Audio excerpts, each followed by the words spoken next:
Morning everybody, and I'm on my day 3 today of top tips for golfers, and I'm still working through the foundations. So to do anything in life or any sort of movement pattern or movement program, we first have to establish key flexibility and mobility in and around the joints. Once you've got flexibility and mobility, you can then work on core strength, stability, power, speed, strength, etc. But your foundations have to be there, otherwise you're going to be working in correct faulty patterns. So I'm going to use my golf club off the course, and I'm actually going to use a 5-iron, which is about right for my height of 5'6".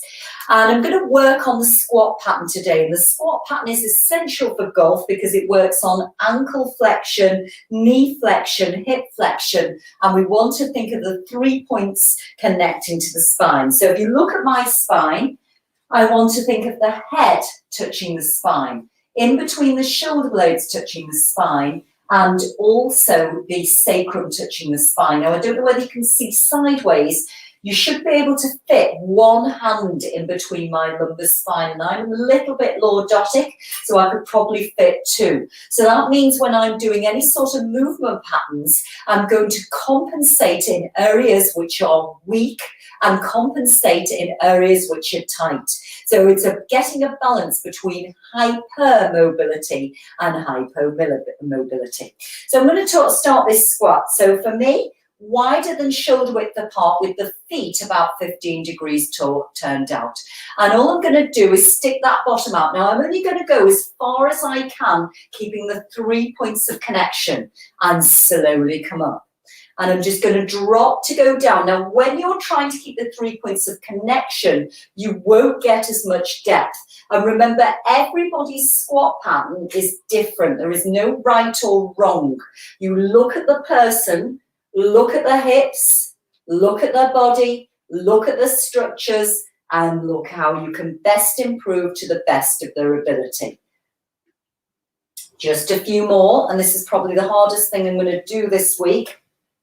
Really challenging the squat pattern, and I'm trying to keep my body upright as much as I can. There's a slight hinge for me.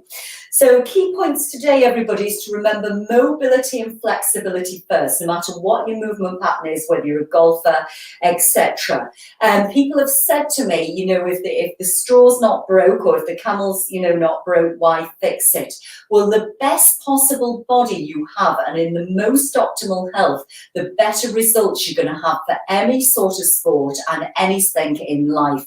So, if it's not broke, don't fix it, and I don't agree with. We can become absolute geniuses. We can become the best possible us by bettering ourselves, not only through movement, but through nutrition, through our thinking and what we learn, what we listen to and what we expose ourselves to our hydration, to our sleep patterns, to our stress levels. And if we look at the 4 doctors, which are Dr. Happy, Dr. Diet, Dr. Quiet, and Dr. Movement, by getting the balance of Hippocrates' doctors, we can become the best possible us. And don't forget, guys, in life, that I'm talking about golf today, but the whole thing of every human being is to give back to the planet and make the planet the best possible place it could be to live in, to give to each other, to learn to love. So all these things are congruent with being optimal on the golf course, optimal in the supermarket, optimal as a parent, optimal as a boss, optimal as a mum. So look at the foundations, because if the foundations aren't there, you can't build your house. And your foundations of health are going to give you the best possible golf swing, the best possible recovery, and the best possible attitude to life. So wherever you are, everybody, enjoy your day, and I look forward to seeing you tomorrow. Take care now.